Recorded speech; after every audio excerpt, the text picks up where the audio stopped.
Hello दोस्तों, welcome to my YouTube channel. तो यार आज इस वीडियो में हम लोग बात करने वाले हैं कि how to become a graphic designer. एक ग्राफिक डिज़ाइनर आपको बनना कैसे है। तो यार हमारे इंडिया में बहुत सारे, इवन मैं कहूँ, इवन अगर हम अप्रॉक्सीमेट अगर हम एवरेज निकालेंगे तो अगर 100 डिज़ाइनर हमारे यहाँ इंडिया में अवेलेबल हैं तो उनमें से सिर्फ 10% हैं जो कि प्रॉपर एजुकेशन लेकर आए हैं ग्राफिक डिज़ाइनिंग की। इन द सेंस वो किसी डिज़ाइन कॉलेज से पास आउट हैं, उन्होंने बैचलर ऑफ आर्ट में डिप्लोमा किया हुआ है। तो ऐसे लोग बहुत कम हैं। इन द सेंस कि हमारे पास सेल्फ मेड डिज़ाइनर्स बहुत सारे हैं, तो उसमें कोई प्रॉब्लम नहीं है। तो सेल्फ मेड डिज़ाइनर होने में कोई प्रॉब्लम नहीं है, क्योंकि स्किल जो है वो सीखने के लिए आपको प्रैक्टिस की बहुत ज़रूरत पड़ती है। और डिज़ाइन जो प्रोफेशन है इसमें स्किल और नॉलेज दोनों की इक्वलेंटली इम्पॉर्टेंट है। तो अगर आप स्किल को अपने पॉलिश करना चाहते हैं तो आपको बहुत प्रैक्टिस करना है, और जो अच्छे डिज़ाइनर्स हैं उनको फॉलो करना है, उनका वर्क देखना है, उसको ऑब्जर्व करना है। आपको एक अच्छा ग्राफिक डिज़ाइनर बनने के लिए आपको बहुत अच्छा ऑब्जर्वेशन होने की ज़रूरत है। आपको एक डिज़ाइन सेंस डेवलप करने के लिए भी बहुत अच्छा ऑब्जर्वर होने की ज़रूरत है। आपको चीज़ों को बहुत ध्यान से और गहराई से देखने की ज़रूरत है। अगर आप किसी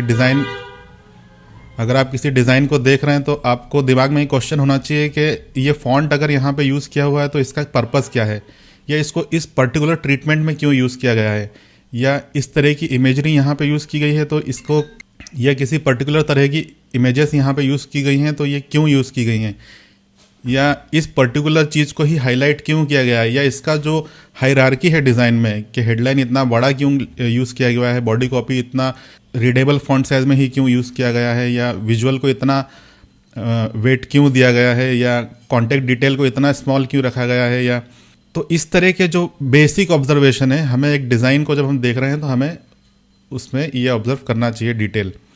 और इस तरह से आप अपना थोड़ा सा डिज़ाइन को जब ऑब्जर्व करेंगे तो आप एक बेसिक सेंसिबिलिटी डेवलप करेंगे कहीं ना कहीं अपने दिमाग में कि हमें जब डिज़ाइन हम खुद बना रहे हैं तो हमें किस तरह की चीज़ें फॉलो करना चाहिए।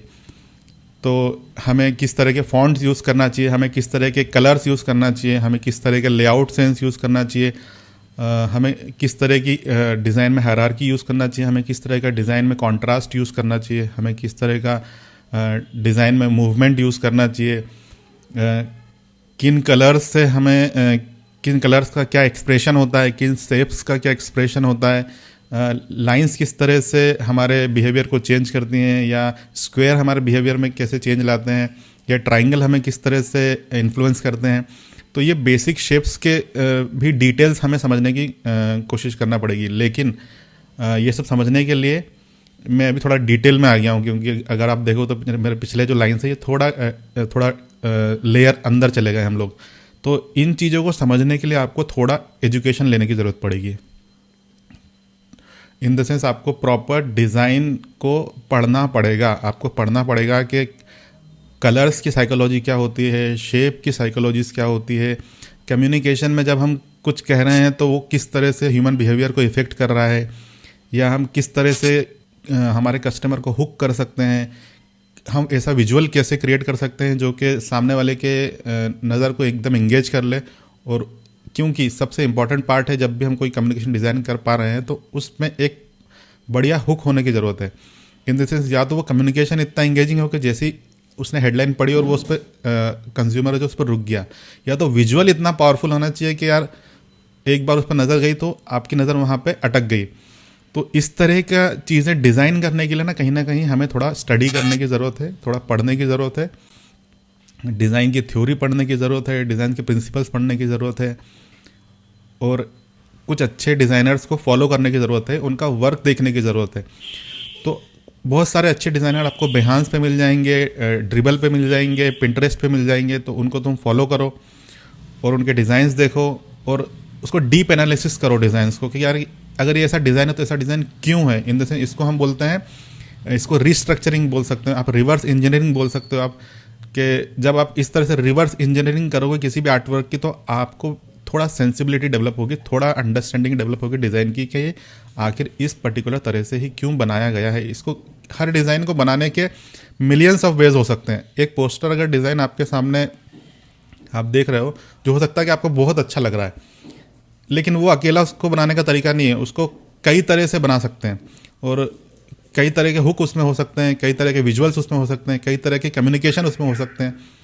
तो मिलियंस ऑफ वेज हैं सिंगल डिज़ाइन को भी क्रिएट करने के।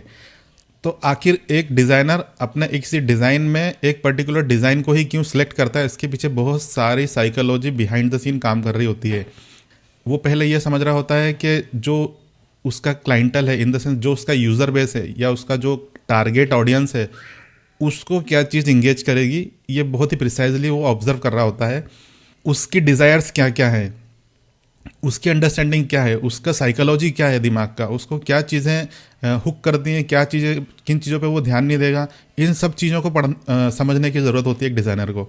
तो डिज़ाइन जो फील्ड है, ये सिर्फ एक डिज़ाइन बनाने तक लिमिट नहीं है, इसमें बहुत सारा आपको साइकोलॉजी स्टडी की ज़रूरत पड़ती है, आप बहुत सारा ह्यूमन बिहेवियर आपको पढ़ने की ज़रूरत पड़ती है। तो ये सारी जो बातें मैं आपसे कर रहा हूँ, ये सारी चीज़ें मैं इस चैनल पे आपके साथ में शेयर करने वाला हूँ, क्योंकि मुझे 2 डिकेड्स का डिज़ाइन एक्सपीरियंस है और मैंने इन पूरे अपनी जर्नी के अंदर जो जो सीखा है, मैंने बहुत पढ़ा भी है और मैं आपको कुछ अच्छी बुक्स भी सजेस्ट करूंगा इस चैनल पे, जिसको पढ़ के आप थोड़ा सा अपनी अंडरस्टैंडिंग डेवलप कर सकते हो और किस तरह से चीज़ों को ऑब्जर्व करना है या किस तरह के टाइप यूज़ करने हैं, किस तरह के सेटिंग्स यूज़ करनी है डिज़ाइन में, किस तरह की हायरार्की यूज़ करनी है डिज़ाइन में, किस तरह के इमेजेस आपको यूज़ करने हैं डिज़ाइन में, या किस तरह से इमेज कंपोजिशन करना है।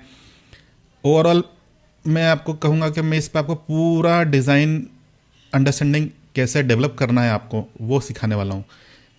और अभी मैंने अपने चैनल पे बेसिक डिज़ाइन कोर्स एक लॉन्च किया है, जिसमें एक सीरीज़ चल रही है ग्राफिक डिज़ाइन फॉर बिगिनर। तो आप इस चैनल को सब्सक्राइब कर सकते हो और मेरी प्लेलिस्ट को भी वॉच कर सकते हो। उस पर अभी कुछ वीडियोस अवेलेबल हैं जो आप वॉच कर सकते हो, जिससे आपको बेसिक, तो जो शुरुआत करना चाहते हैं डिज़ाइनिंग की, उनके लिए ये graphic design for beginner class बहुत ज़रूरी होने वाली है। इससे वो अपना एक जर्नी स्टार्ट कर सकते हैं। लेकिन इस चैनल पे सिर्फ मैं जो जर्नी स्टार्ट कर रहे हैं उनके लिए कंटेंट नहीं बनाने वाला हूँ। इस पर मैं इंटरमीडिएट लेवल के डिज़ाइनर्स के लिए या एडवांस लेवल के डिज़ाइनर्स के लिए भी काफ़ी कंटेंट डेवलप करने वाला हूँ। तो यार मेरी आपसे रिक्वेस्ट है कि मैं ये फ्री ऑफ कॉस्ट करने वाला हूँ, क्योंकि मेरा एम है कि 2023 में मैं millions of new designers India में डेवलप करूँ, क्योंकि डिज़ाइनर्स की रिक्वायरमेंट बहुत आने वाली है, बहुत डिमांड है। अभी भी अगर आप देखेंगे तो अगर आप 100 डिज़ाइनर्स की डिमांड है तो सिर्फ 10% डिज़ाइनर्स की अवेलेबिलिटी है। मार्केट में बहुत डिमांड है ग्राफिक डिज़ाइनर्स की। तो हमें इस डिमांड को फुलफ़िल करने के लिए, इवन मेरी एजेंसी जो मैं रन करता हूँ, वहाँ भी मुझे अच्छे ग्राफिक डिज़ाइनर की बहुत डिमांड रहती है। और मैंने ऑब्जर्व किया है कि यार अच्छे डिज़ाइनर अवेलेबल नहीं है। तो मैंने एक चैलेंज लिया है कि यार मैं अच्छे डिज़ाइनर्स खुद क्रिएट करूँगा, जिनको फ्यूचर में मैं अपनी एजेंसी में भी अपॉइंट करूँगा और कहीं ना कहीं वो पूरे इंडिया में भी अदर एजेंसी में सर्व करेंगे। तो यार अगर आप मेरी जर्नी में शामिल होना चाहते हो तो मेरा चैनल सब्सक्राइब कर लो और जितनी वीडियोज़ मैंने अभी तक क्रिएट की उन्हें वॉच करो। मिलते हैं अगले वीडियो में और इस जर्नी में साथ साथ आगे बढ़ते हैं। थैंक यू दोस्तों।